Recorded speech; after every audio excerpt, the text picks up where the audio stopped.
Facebook and YouTube people that are out there. I have a feeling they're going to be connecting up here in a little while. And let me get some volume there, okay?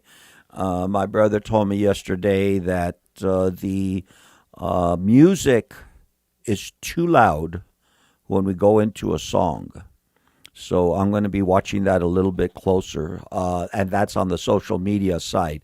So what we'll do is we'll try to regulate that a little bit more, along with a couple of other things that's going on, trying to keep everything. Then another thing is that we need to say, amongst the many, is that let's see, where was I? What was I thinking? Oh, Mr. Herb, thank you very much for that new God Bless America. Vestal Goodman singing God Bless America.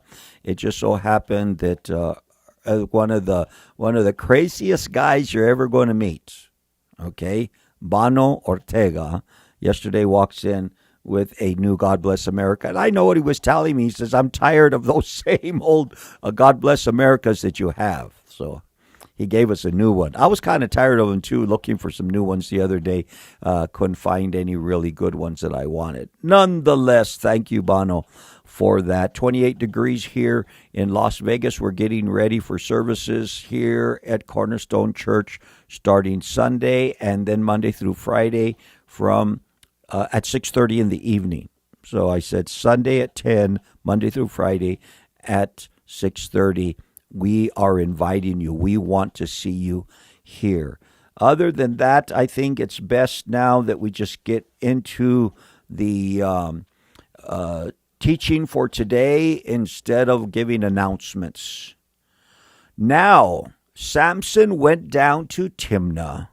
Yes, we are in the 14th chapter of the book of Judges, and we're looking at Samson's marriage. Who is this Samson guy? Well, we were introduced to him yesterday. His father's name is Manoah.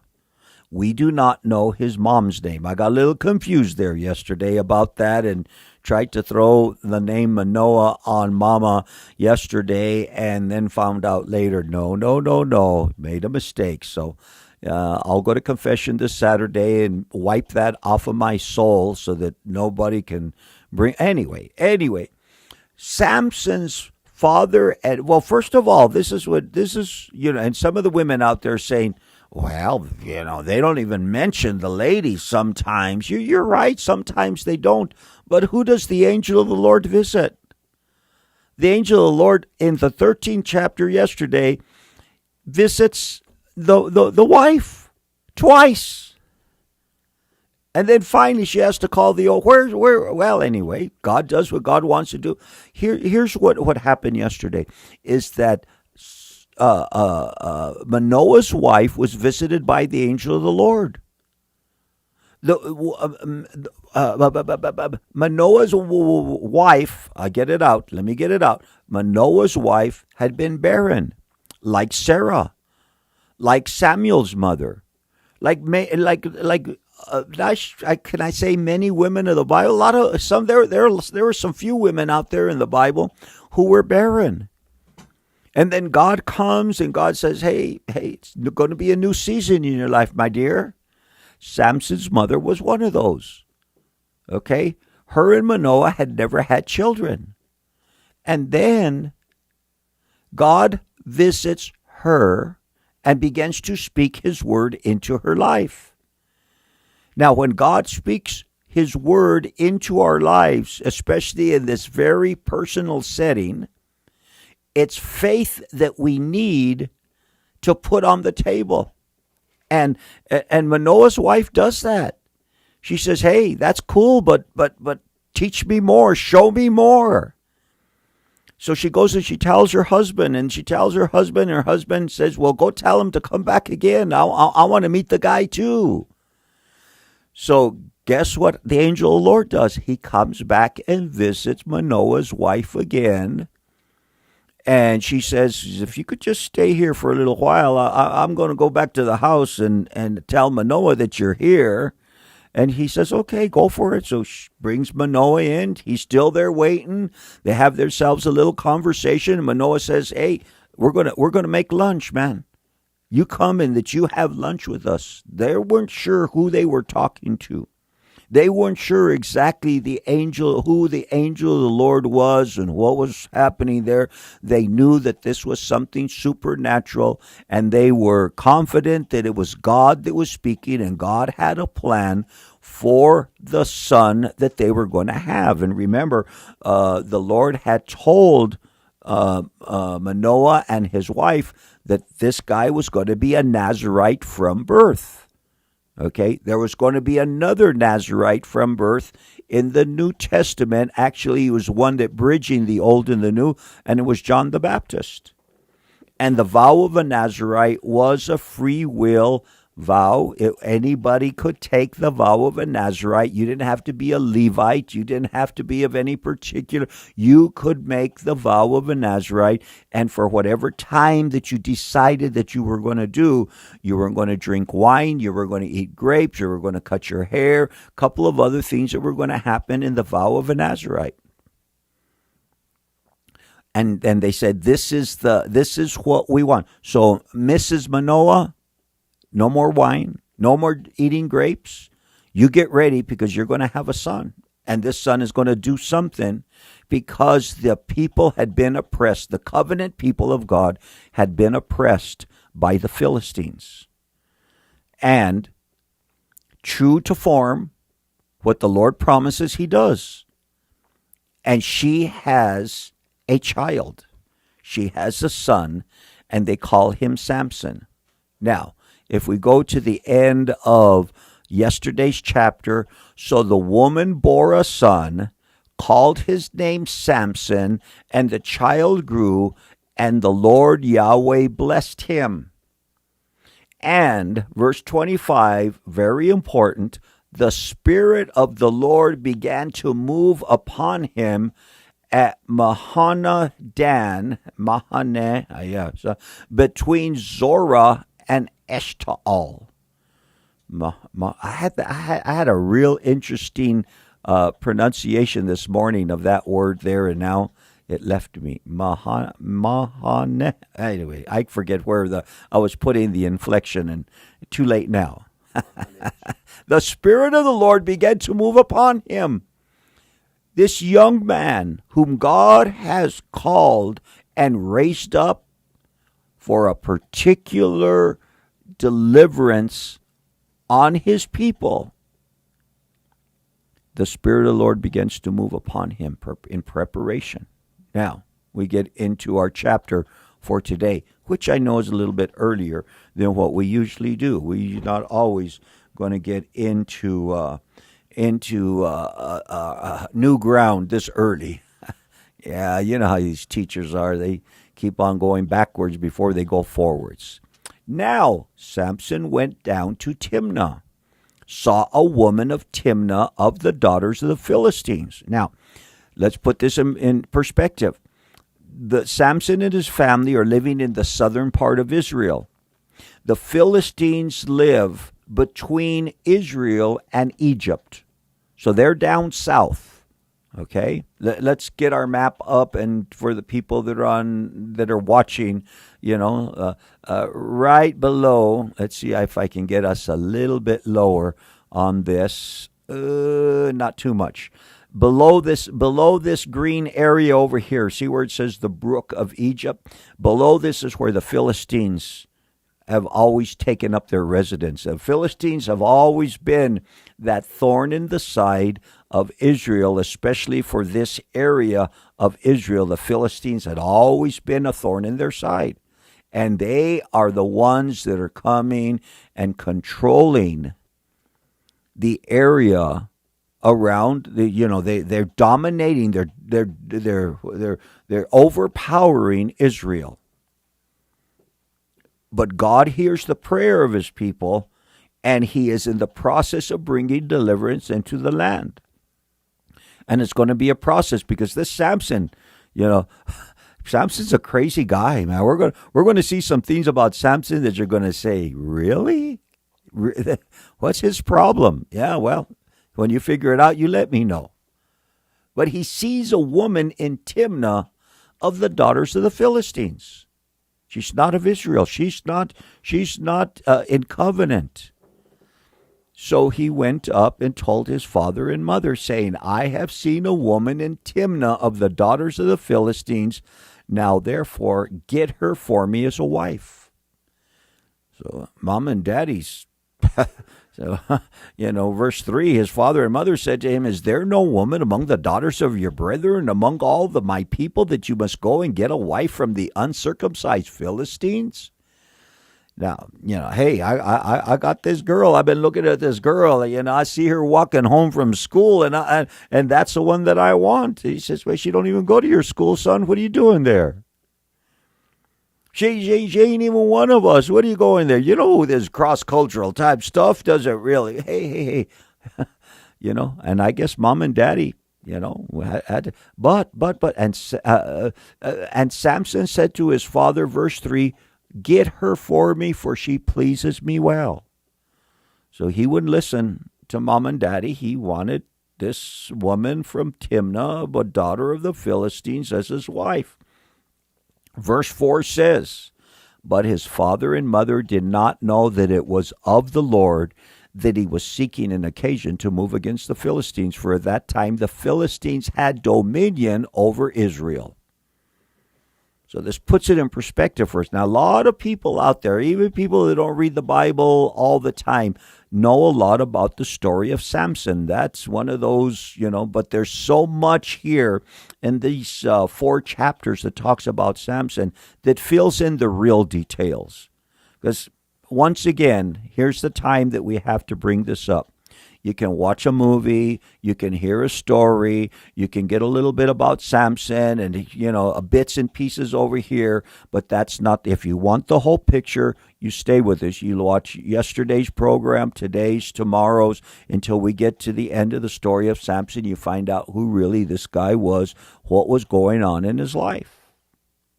And that's the reason we go verse by verse, chapter by chapter. Fill in the blanks, and then try to bring it into our lives. Like right now, Samson, let's get into it before we start talking about some of the issues that I see in Samson's life. Anyway, his father and mother did not know that it was of the Lord that he was seeking an occasion to move against the Philistines. Now, if you're with us on social media and you see that highlighted in yellow, I didn't do that today. I'm guessing that I highlighted that last time a few years back when we were in this verse, because we've been here before, going through the Bible cover to cover. So what was God doing? God was, you say, Samson, that's not right. He shouldn't be doing that. That's completely wrong. God had a plan. God had a plan. His father and mother did not know that it was of the Lord. You can go to the tree of the knowledge of good and evil. And we talked about this Sunday. You can go to the tree of the knowledge of good and evil, and you can try to make up for your mind what is good. Because the mommy and daddy are right now saying, this isn't very good. But from heaven, God's saying, this is my will. This is what I'm doing something here. Follow along with me. But his father and mother did not know that it was of the Lord that he was seeking an occasion to move against the Philistines. So what is God doing here? What is God doing here? God is answering the prayer of his people who were oppressed by the Philistines. They have their own God. Oh, yeah, we kind of know who their God is, okay? We've been in his house before. Was it in the time of Saul or the time of David? We were in Dagon's house before. They got their demon god over there. They're serving him, and this demon god is oppressing Israel, but God's people have cried out. God has heard their prayer, and he's seeking an occasion to move against the Philistines. All in love and mercy and kindness and justice for a people that will be in covenant with him. So God says, I'm looking, I think I have an opportunity right there. For at that time the Philistines had dominion over Israel. So Samson went down to Timnah with his father and mother and came to the vineyards of Timnah. Now, to his surprise, a young lion came roaring against him. So he sends mommy and daddy ahead and says, go get this woman. I'll meet you over there at Timnah. He's coming down. The Bible says he came to the vineyards of Timnah. And to his surprise, a young lion came roaring against him. So he's just, probably walking down the road, whistling a little bit, maybe on one of those little push carts that the kids get, Well, he's not a kid. He's a big guy, Tires had to be a little bit bigger than normal. And he's just, pedaling down and just going down and saying, Mom and Daddy going to get me. And all of a sudden, a lion comes out when they're there down by the vineyards. The Spirit of the Lord came mightily upon him. And he tore the lion apart as one would have torn apart a young goat, though he had nothing in his hand, but he did not tell his father or his mother what he had. All right? One of the characteristics that we see in Samson's life was extraordinary strength. That was part of the grace that God had upon this man's life. And we see it here. All of a sudden, this guy has the strength. This lion comes at him, and instead of being devoured by the lion, he gets the lion like it was a young little goat and tears him up into pieces. And that's where we're going to leave it until after we get into our weather report. Our weather report is coming up here on 95.7.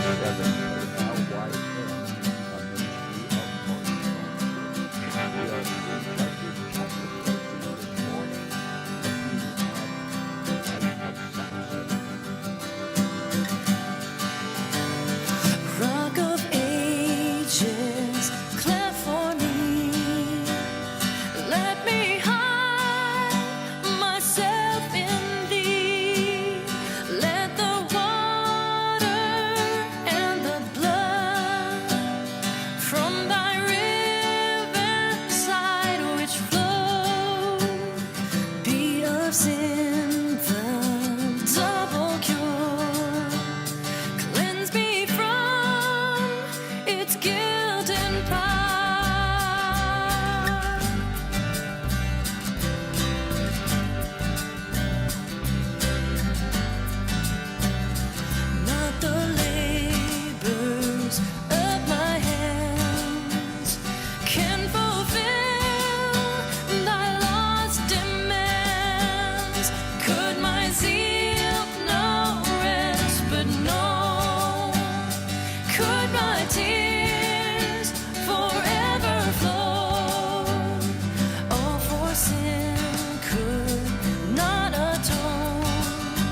After the hour, we are going to get into a weather report for you right now. Hopefully that music was at the right level. Okay, mostly sunny today, high around 64 degrees, north wind at 11 miles per hour. Tomorrow, partly cloudy with a 20% chance of snow showers, high around 58, west-northwest wind 9 to 16. And on Saturday, mostly sunny, high around 42. Wind chill values on Saturday as low as 6 with a north wind at 13 miles per hour. So we're going from 64 to 58 to 42 degrees, and then Sunday showing back to 60 degrees. So if you don't like the weather, wait 15 minutes. It'll change, especially if we get that 20% chance coming our way. All righty, so let's get into our study for today, and I'm going to put that right back up there. The Spirit of the Lord came mightily upon him. He tore the lion apart as one would have torn apart a young goat. Never tried tearing apart a young goat, and I don't think that's very easy myself, but it must be something. Though he had nothing in his hand, didn't have a hammer, didn't have a saw, didn't have a knife, didn't have, his, what do they call those tools that, a little bit of screwdriver and everything on it.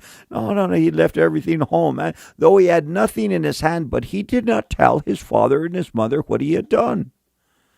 Yeah, because he had touched a dead body probably is part of what was going on over here. If you were with us in the book of Deuteronomy, you would know that. He would have had to have been cleansed, gone through the cleansing process and all that stuff.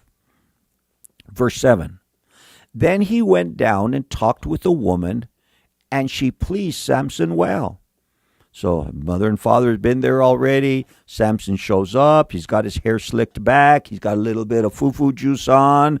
I mean, he even shaved a little bit and trimmed his beard. And he went, maybe even some flowers in his hand. He went down and talked with a woman, and she pleased Samson well. After some time, when he returned to get her, he turned aside to see the carcass of the lion, and behold, a swarm of bees and honey were in the carcass of the lion. Now, I know you know about Samson and some of the highlights of his life, and some of them that maybe people have added that aren't even part of the biblical record. But here's one that maybe we don't know about. So remember the lion, remember the woman. Now he comes back to get her. I mean, there was a time, and it's time for him to come back. And he comes back. He says, I wonder what happened to that lion that I tore up. And behold, a swarm of bees and honey were in the carcass of the lion. He took some of it in his hand and went along, eating.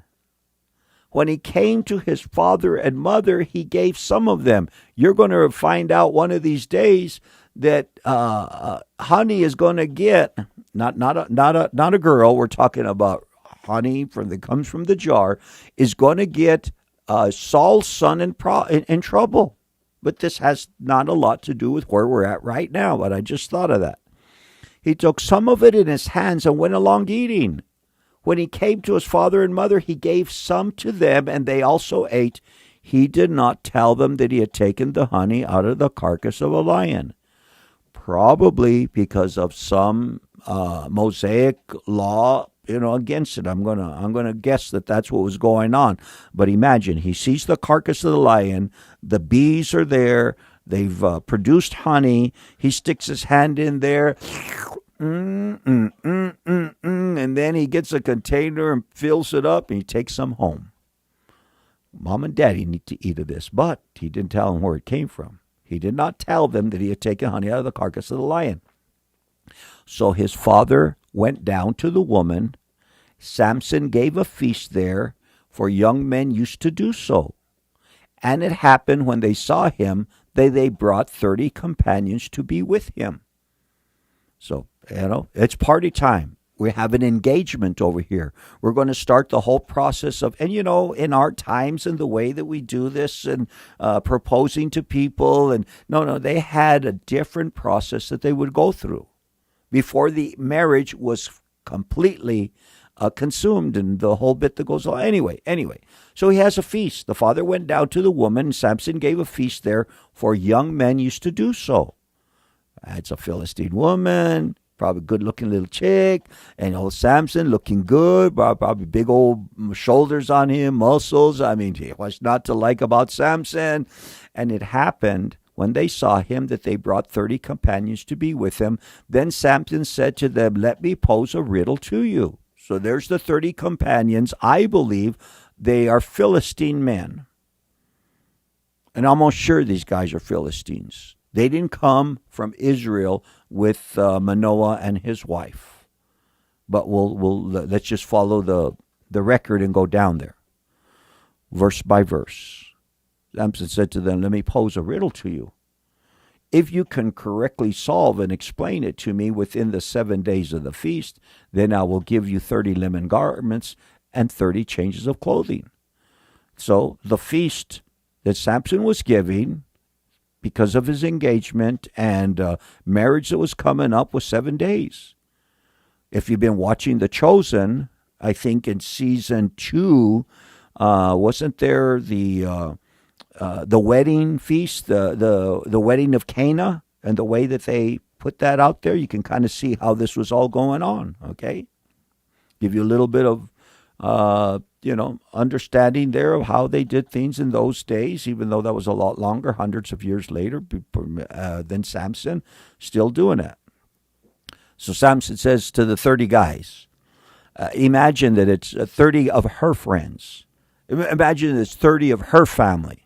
These are her brothers, her nephews, just guys some of them wanted to marry her. I would guess some of them, well, how come she's marrying that guy? But I don't know. It doesn't tell us that. I just throw those things in there every once in a while to give a little perspective, add a little layer to it every once in a while. So he tells these guys, and I'm guessing that he really doesn't know them. He says, "Let me pose a riddle to you. If you can correctly solve and explain it to me within the 7 days of the feast, then I will give you 30 linen garments and 30 changes of clothing." He said, "Wow, that's pretty nice of him. But wait. This was valuable. These people didn't have closets full of clothes in those days. Most everyday regular person had 1 or 2 changes of clothing if they were lucky.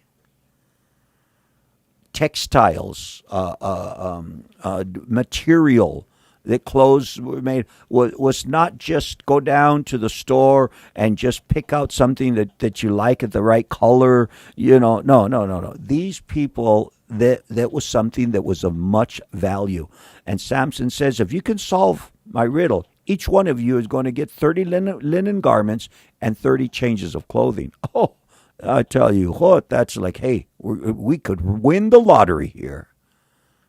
But if you cannot explain it to me, then you shall give me 30 linen garments and 30 changes of clothing. So he says, hey, if you can't answer the riddle, then you owe me. Little side bet going on, okay? And they said to him, now, you say, well, they're probably betting because there's a little wine going. No. Samson isn't drinking wine. He's a Nazarite, okay? Not going to break the promise. Not going to break the commitment to being a Nazarite. At least not yet. They said to him, pose your riddle that we may hear it. So he said to them, out of the eater came something to eat. Out of the strong came something sweet. Nice little riddle. We know the answer because we read a couple of verses up above. Out of the eater, what he's doing is he's posing this riddle from an experience that he has just had concerning the lion and visiting it later, the honey, the bees, and everything to go along with it. Out of the eater came something to eat. Out of the strong came something sweet. Now, for 3 days, they could not explain the riddle. Now, these guys want to win the lottery. These guys are trying to, every combination of numbers they trying to come up with, they're trying to find out what is the explanation to. And for 3 days, 30 guys have been straining their brain to try to figure it out. Hey, it's a new set of clothes, baby, for each and every one of us. A new linen garment and a new change of clothing each. And they're Philistines. They would love. So it came to pass.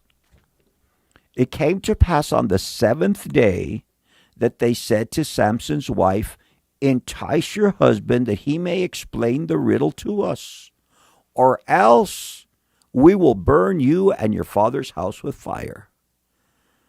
Now, this is, what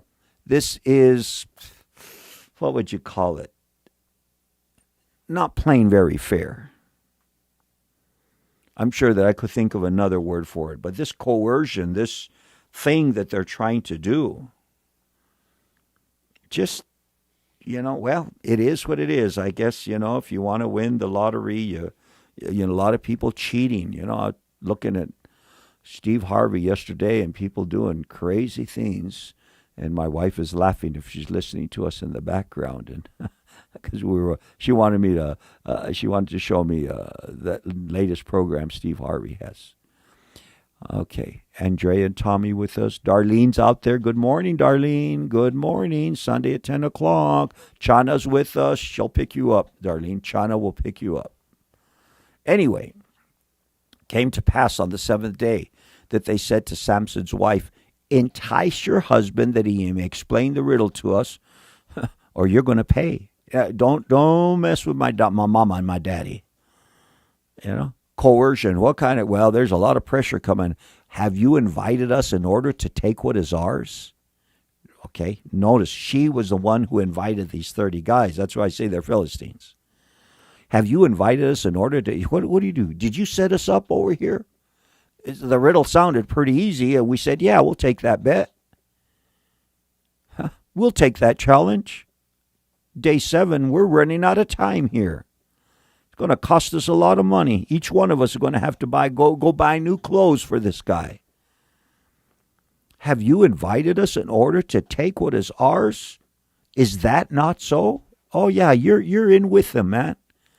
You're one of those people now.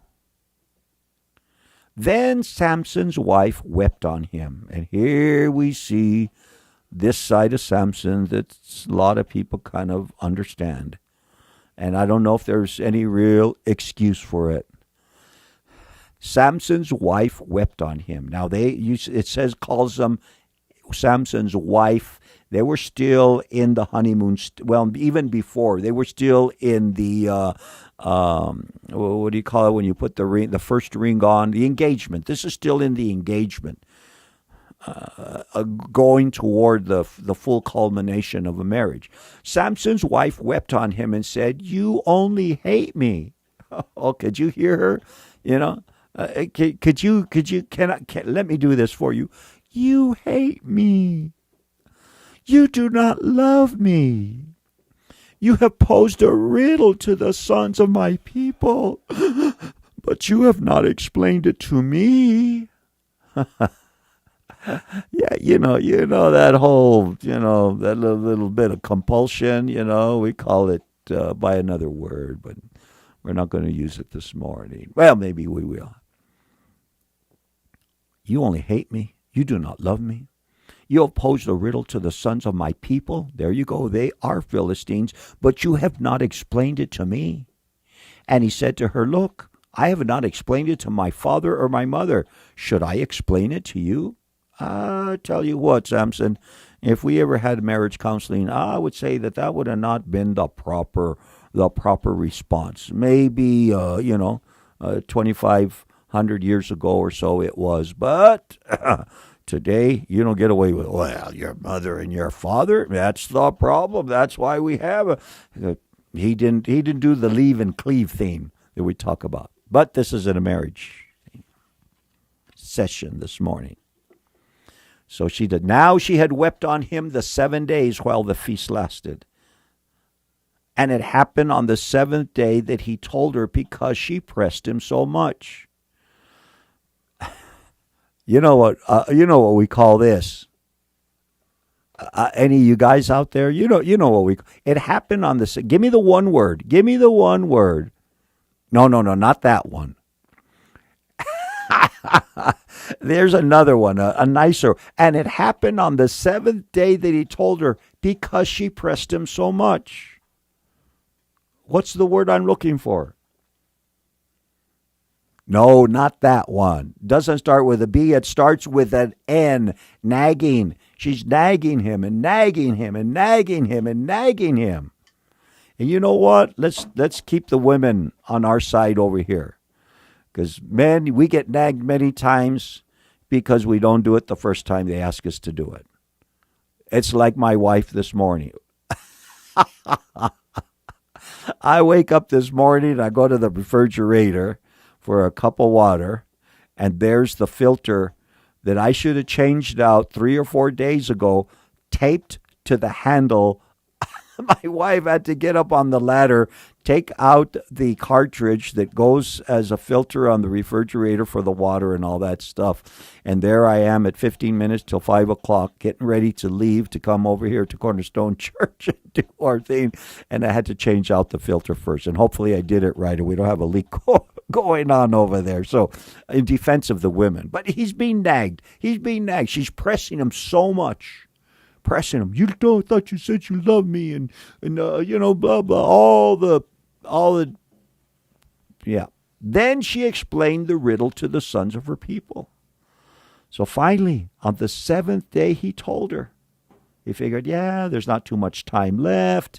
I'll tell her, and then I'll keep an eye on her. And she loves me anyway, so she's not. She presses. Then she explained the riddle to the. So she goes and she takes it hot and heavy because she doesn't want her father and mother to be killed, the property to be burned, whatever was the whole thing. And she probably knew these guys will do it. Then she explained the riddle to the sons of her people. So the men of the city said to him on the seventh day before the sun went down. Last minute. What is sweeter than honey, and what is stronger than a lion?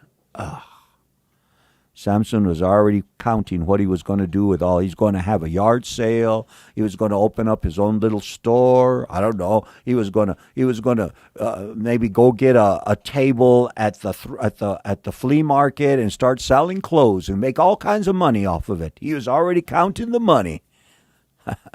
He's going to have 30s and 30s to go along with it.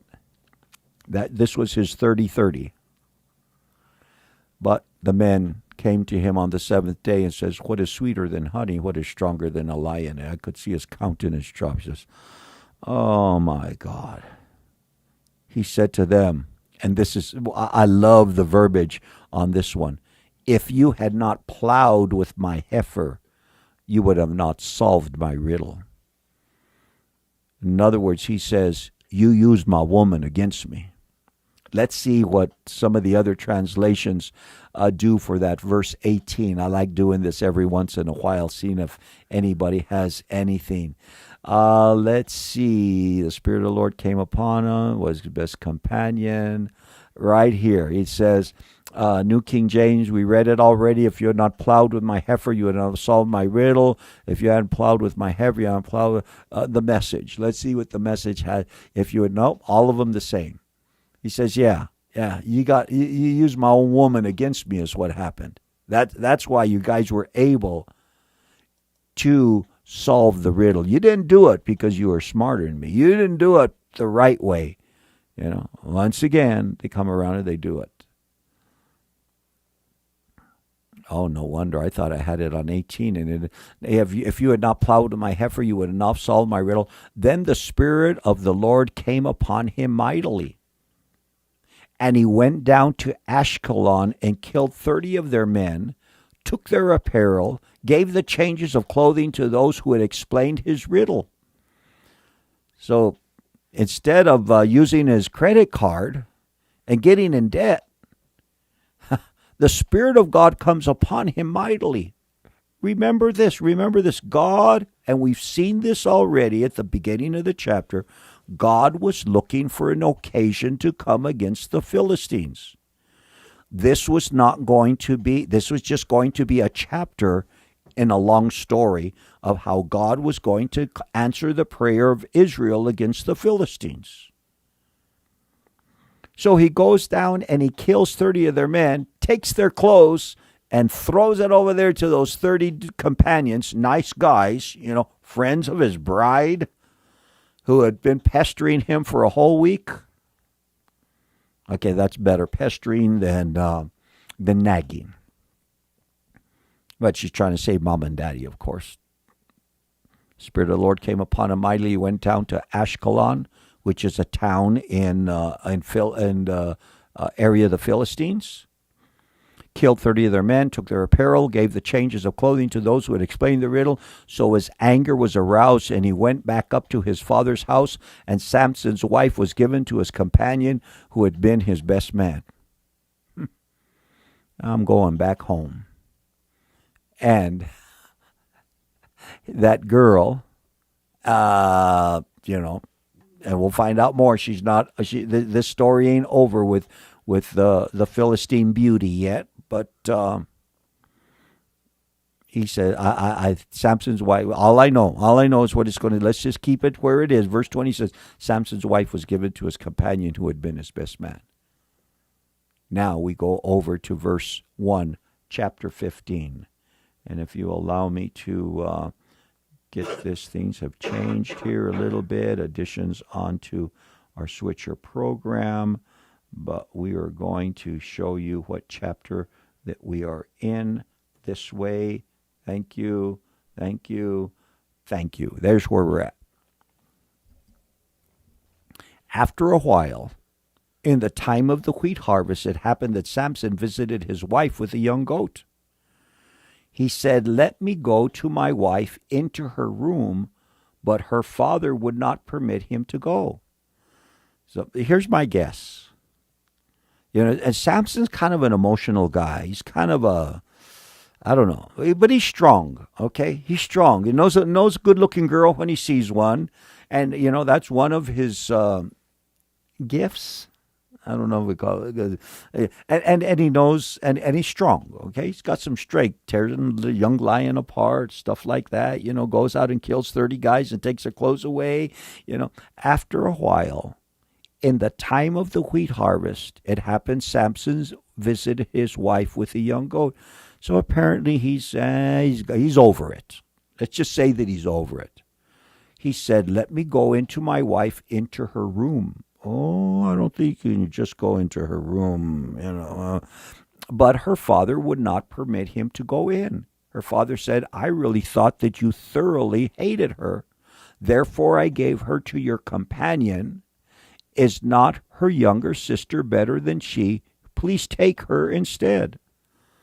So, hey, he's ready to, let bygones be bygones. And, sure, he didn't get his 30 linen vestments and 30 changes of clothing, but hey, well, there's other things, and let's forget about it. Let's go on from here. But he finds out that one of the companions that the father had given him to her, well, he was sulking. I guess we could say that probably he was sulking. Her father said, "I really thought that you thoroughly hated her. Therefore I gave her to your companion. Is not her younger sister better than she? Please take her instead." So the father offers her young sister, and trying to dress her up a little bit. She's better, isn't she? Better, isn't she? Younger, she's prettier. Because she's prettier than her older sister. I wonder what the older sister was saying when Dad was talking about the younger sister. Then Samson said to them, "This time I shall be blameless regarding the Philistines if I harm them." So dude gets a little emotional again. He's going through the ups and downs. And now he's ticked off. Now he says, okay, if that's the way you want to play, watch this. I'm going to be blameless regarding the Philistines if I harm them. Samson went and caught 300 foxes. You see the stuff. Killing a young lion with with his bare hands, going down to Ashkelon and killing 30 men, all by himself. Now he gets 300 foxes. This guy does some stuff, man. Samson went down, caught 300 foxes, took the torches, turned the foxes tail to tail, put a torch between each pair of tails. And when he had set the torches on fire, he let the foxes go into the standing grain of the Philistines and burned both the shocks and the standing grain, as well as the vineyards and the olive groves. He goes and gets 300 foxes, ties them tail to tail, so he's got 150 pair of foxes. He puts a torch and attaches it to their tail, and then he lights every one of the torches, and boom, they go booking it down, and they go through the wheat fields, they go through the vineyards, dragging this fire behind them that's attached to their tails, and everything starts on fire, and he destroys the harvest of that year.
You're listening to KLYN-LP and Acquire the Fire singing I Have Decided. It is a Thursday morning, the 13th day of January 2022, and we're showing a current temperature here in Las Vegas of 29 degrees with a 3-mile-an-hour breeze, making it feel like 25 out there. We are in the 15th chapter of the book of Judges, looking at Samson. And I've said this already during the 6 o'clock hour, is that we have a lot of bits and pieces of who this Samson guy was and some of the things that he did. We're getting there more to the details. Want to welcome Andrea and Tommy with us, Joe and Flo from Santa Fe, New Mexico. Join Darlene and Chana and Debbie on our Facebook line there. Facebook comment section is what it is. Well, I thought you wanted her, and then I thought you didn't want her, and how about her younger sister? And no. We're not going to go that way. So he gets mad, and he burned up the shocks and the standing grain. The shocks are already the harvest. You know, you see these bundles that they put together the wheat and then they tie them in the middle. I think we've all seen pictures of them, even though we don't grow a lot of that stuff out here, and I don't think they harvest that way. In fact, I'm sure they don't harvest that way anymore, but that was the way that they used to do it, and and it burns them all.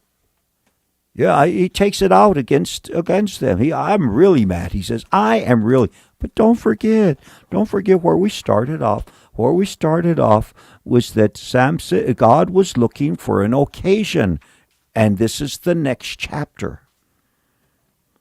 When he had set the torches on fire, he let the foxes go into the standing grain of the Philistines and burn both the shocks and the standing grain, as well as the vineyards and the olive groves. Now, you burn the wheat.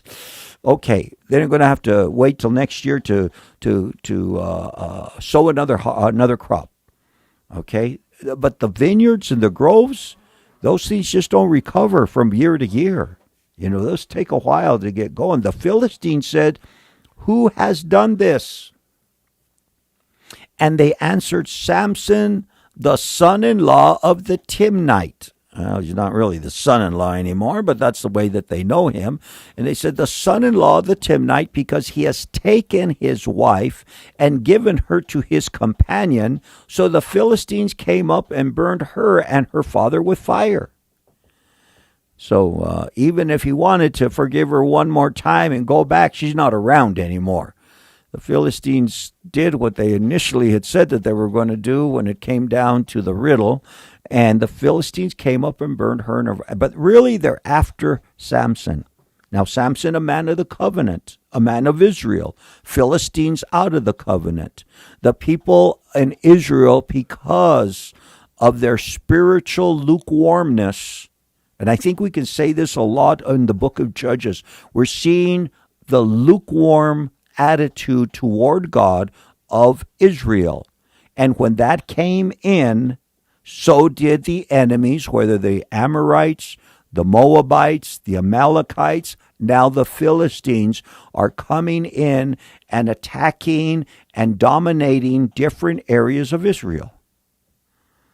Now, as we get into talking about Samson in these chapters, the Philistines are those marauders that are coming in. But Samson is this one guy. This one guy who's a thorn in the side. See, the Philistines are a thorn in the side of Israel, and Samson, as the judge in those days, is a thorn in the side of the Philistines. And they don't like it any more than Israel liked what Philistines are doing to them. And we have a spiritual battle that's going on over here. I'm going to highlight this scripture here, see if we can go back a chapter and say this. Verse 4, God was seeking an occasion to move against the Philistines. Okay? And this is the process. This is God, little attacks, little skirmishes going on, leading to a bigger one. When the Philistines said, chapter 15, verse 6, "Who has done this?" They answered, "Samson, the son-in-law of Timnite, because he has taken his wife." So the Philistines came up and burned her and her father with fire. And Samson said to them, "Since you would do a thing like this, I will surely take revenge on you, and after that I will cease." Okay? Every time. This is what the kind of the chapters in this confrontation. Number one was the lion that had come against him and he had torn by his hands, and the riddle that went along with it. Number two was the 30 men in Ashkelon that he killed. Number three was the fires that the foxes had come and burned everything up. I don't think there's anything in between there that I might have forgotten, but I think the third one is these. Now, Samson says, I'm going to teach you guys a lesson one more time, and then I'm finished. Well, it's not going to be that easy, but we're going to read it verse by verse. He says, "Since you would do a thing like this," what thing was? The killing of her father and her and burning them up. "I'm going to take revenge on you. After that, okay, I'm going to teach you a lesson. After that, I'm done." So he attacked them hip and thigh with a great slaughter. Not sure what the whole hip and thigh thing is, but he says, but he attacks them. I'm sure it's some type of a colloquialism from those days, meaning that he tore them up. He attacked them hip and thigh with a great slaughter. He went down and dwelt in the cleft of the rock of Edom. So he tears them up, ladies and gentlemen. And he goes over there and he's got, and he just kills a bunch of them. Slaughter, a great slaughter. He's killed 30 before. He's killed others before. Now the Philistines went up and camped in Judah and deployed themselves against Lehi. Okay? It's not over, Samson. It's nice to say, I'm going to teach you a lesson, and after that, let's stop all this between us. But the Philistines, they're not going to sit back and say, we're just going to take it. Okay, it's over. We'll shake hands. We'll call a truce. No, the Philistines went up, encamped in Judah, deployed themselves against Lehi, and the men of Judah said, why have you come up against us? So they answered, we have come up to arrest Samson, to do to him as he has done to us. Then 3,000 men of Judah went down to the cleft of the rock of Edom and said to Samson, do you not know that the Philistines rule over us? What is this that you have done? And they said to him, as they did to me, so I have done to them. So here comes the Philistines, and they're ready to pounce on Lehi. And the people of the town say, wait, dude, we've been paying you tribute. We've been, nice little boys. We've been in our little controlled section over here. Oh, why are you coming down? What do we do? Well, Samson. Did you hear what Samson did to us? So 3,000 of the men of Judah went down to talk to Samson. I'm not real happy with the guys from Lehi right now, But if you're not trusting in the Lord, what can you say? Let's go find somebody who was. And then let's reprimand him. It's your fault, Samson. Do you not know? Here it is in verse 11, second half of the verse. Do you not know that the Philistines rule over us? What is this that you have done to us? And he said to them, as they did to me, so I have done to them. He says, they started it. I didn't start it, but I was the guy who finished it. But they said to him, we have come down to arrest you, that we may deliver you into the hand of the Philistines. Samson said to them, swear to me that you will not kill me yourselves. Interesting, very interesting. So he says, okay, I'll go. Arrest me, but don't kill me. So they spoke to him, saying, no, but we will tie you securely and deliver you into their hand, but we will surely not kill you. They bound him with 2 new ropes and brought him up from the rock. So they put cuffs on the dude, okay?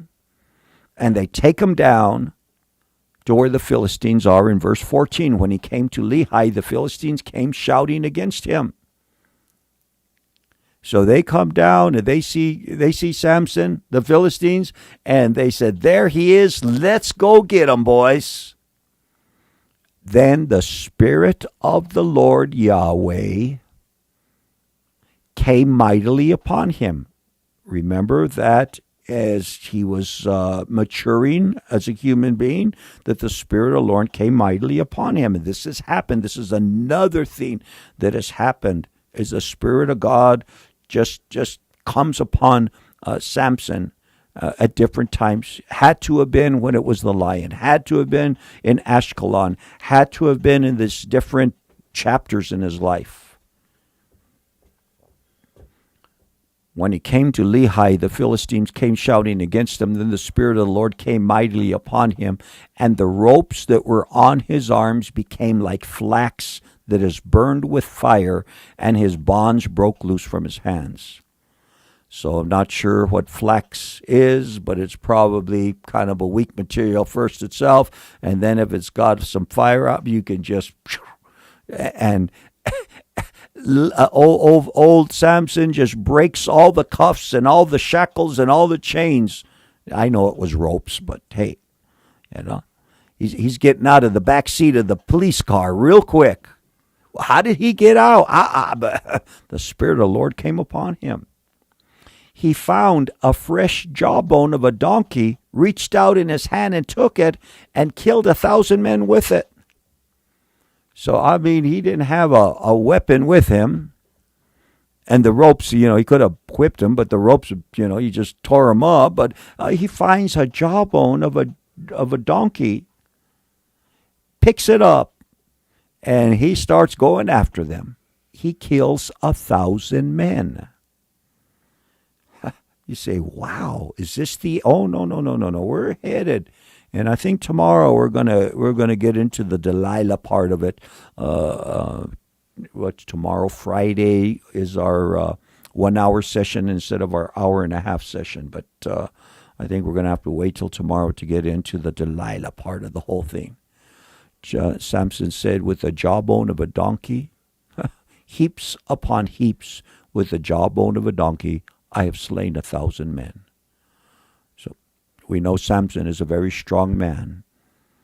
We know that he's emotional. We know that he likes the women.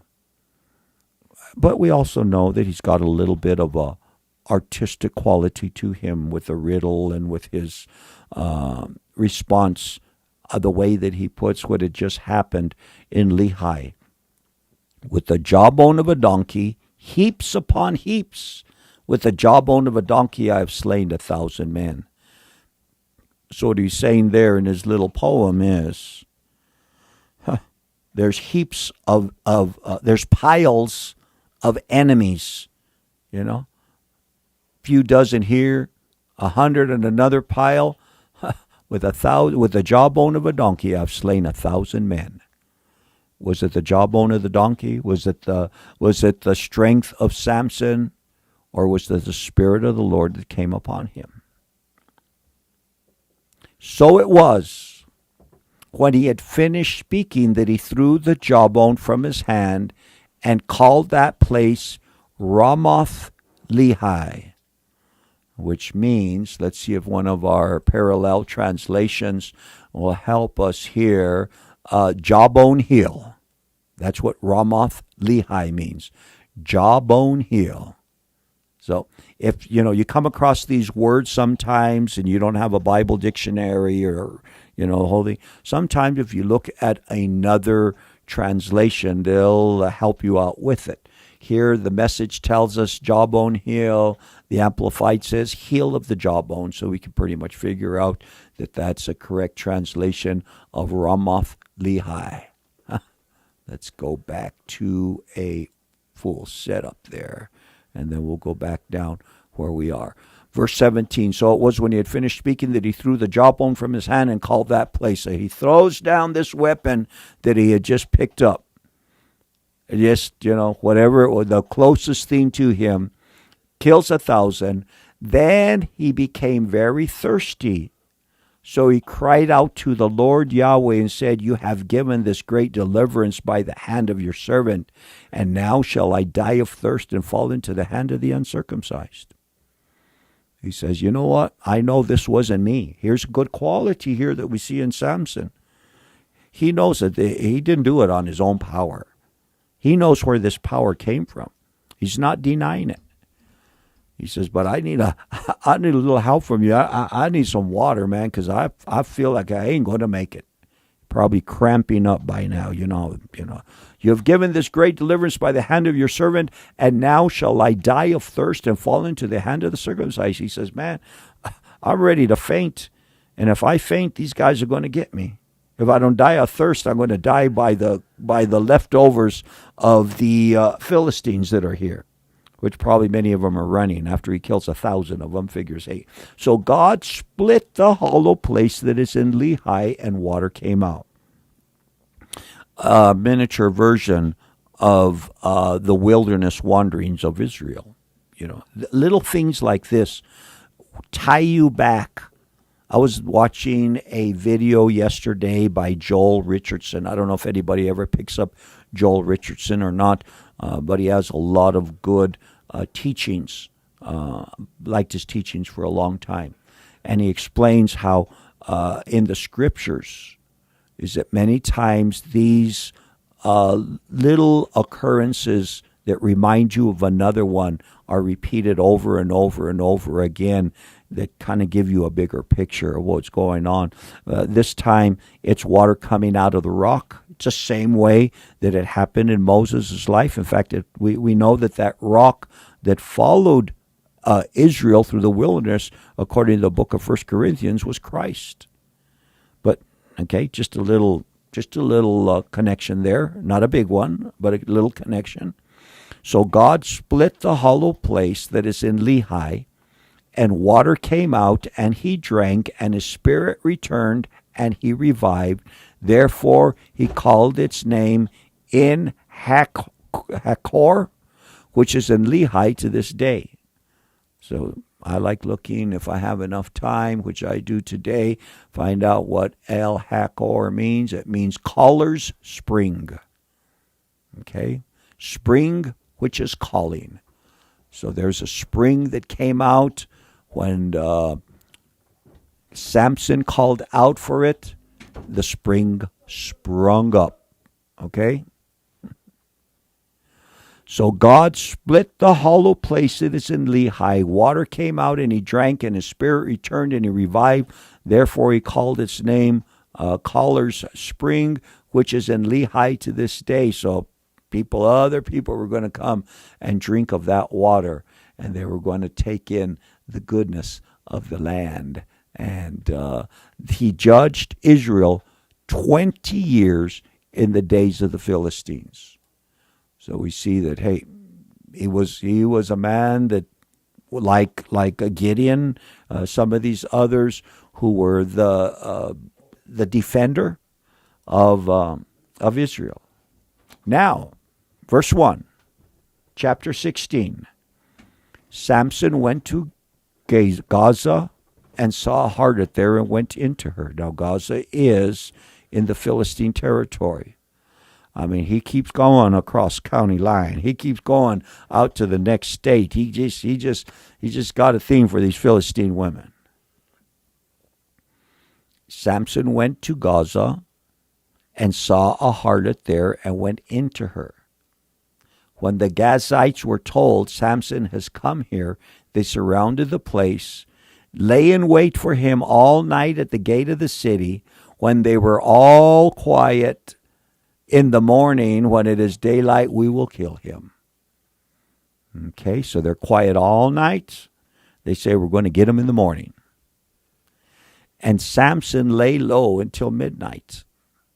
He arose at midnight, took hold of the doors of the gates of the city and the two gateposts, pulled them up, bar and all, put them on his shoulders, and carried them to the top of the hill that faces Hebron. So just another little chapter.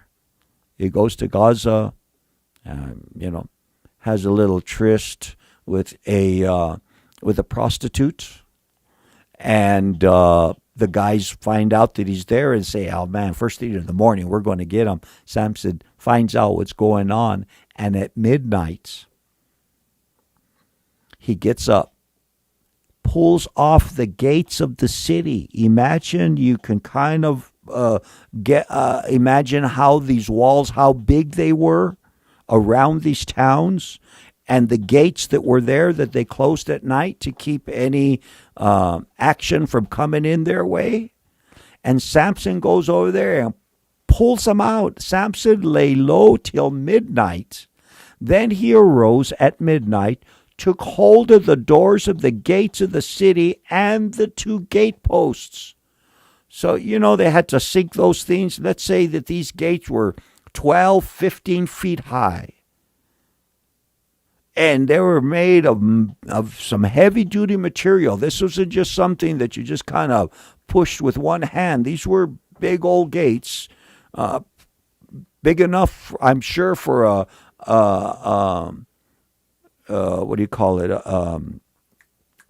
like a chariot or two or some type of a trailer or two to come through, and he pulls them up, put them on his shoulders, and carried him to the top of the hill that faces Hebron.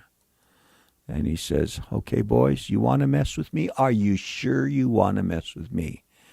Just another chapter. Tomorrow, we'll start in verse 4, chapter 16. I'm going to put my little bit of a marker, my bookmark there on there, and we'll get into the part of the story that most people know very well, or at least parts of it, Samson and Delilah. So he's got this thing, okay? What can we say about Samson? Well, there's a lot of things we can say. A little weakness for the women. Just a little bit of a weakness that he had. A little bit? I would say a little more than a little bit. Anyway, want to let you know is that we'll be back tomorrow, Lord willing, at 10 minutes after the hour of 6 o'clock on Facebook and on YouTube. But we'll be here on KLYN 95.7 FM. We'll be here 24 hours a day. If it's not me, till 10, it's Cliff till 2, and then Cisco till 6 o'clock this evening. Got a song here by Michael Neal. Michael Neal singing As For You.